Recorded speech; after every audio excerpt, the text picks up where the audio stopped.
നമഃശിവായ. ഭദ്രാമൃതത്തിലേക്ക് ഏവർക്കും സ്വാഗതം. ശ്രീ മഹാഭദ്രകാളി സഹസ്രനാമ സ്തോത്രത്തിൻ്റെ 7 ഭാഗങ്ങളിലായി വരുന്ന നാമങ്ങളാണ് നാം ഇതുവരെ ഇവിടെ പറഞ്ഞത്. ഇന്ന് നാം ഇവിടെ പറയാൻ പോകുന്നത് 8, 9, 10 എന്ന ഭാഗങ്ങളിൽ വരുന്ന ഭഗവതിയുടെ നാമങ്ങളെക്കുറിച്ചിട്ടാണ്. നീല, ഘന, ബലാക.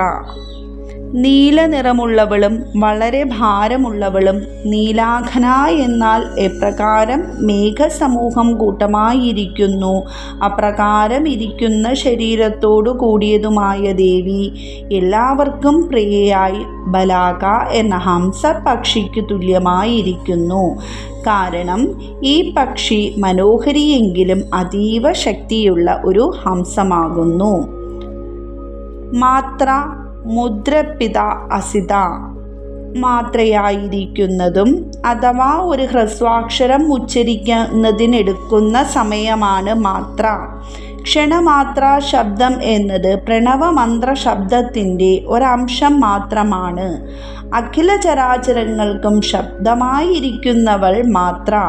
ഇടതുകൈ സംഹാരവും വലതുകൈ സൃഷ്ടിയുമാകുന്നു.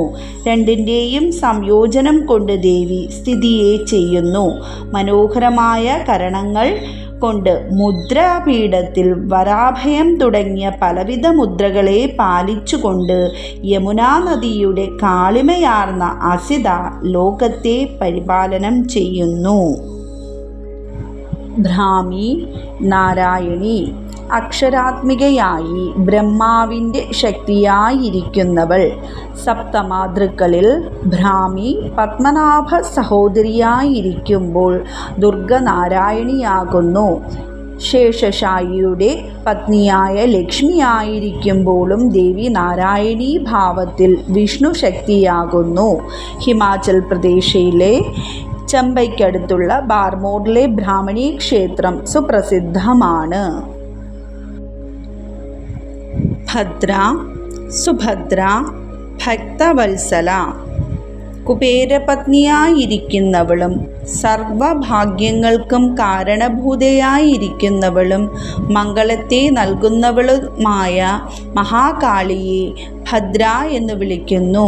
ദേവി തന്നെ ശ്രീകൃഷ്ണ സഹോദരിയായി ശ്രേഷ്ഠമായ പദവിയെ അലങ്കരിച്ചുകൊണ്ട് അർജുന പത്നിയാകുമ്പോൾ യോഗമായാംശമായ ഭഗവതിക്ക് സുഭദ്ര എന്ന നാമം ഭക്തർക്ക് വേണ്ടതെല്ലാം നൽകി കാരുണ്യമുള്ളവളായിരിക്കുമ്പോൾ ഭക്തവത്സലയെന്നും നാമം.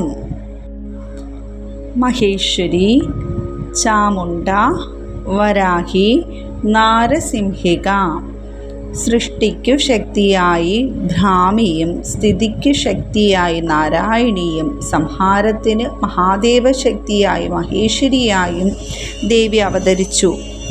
ചന്ദ്രശക്തി സമന്വിതയായ ദേവിയുടെ ശിരസിൽ വിളങ്ങുന്ന അർദ്ധചന്ദ്രകലയിൽ വിശ്വം മുഴുവനും ലയിച്ചിരിക്കുന്നു.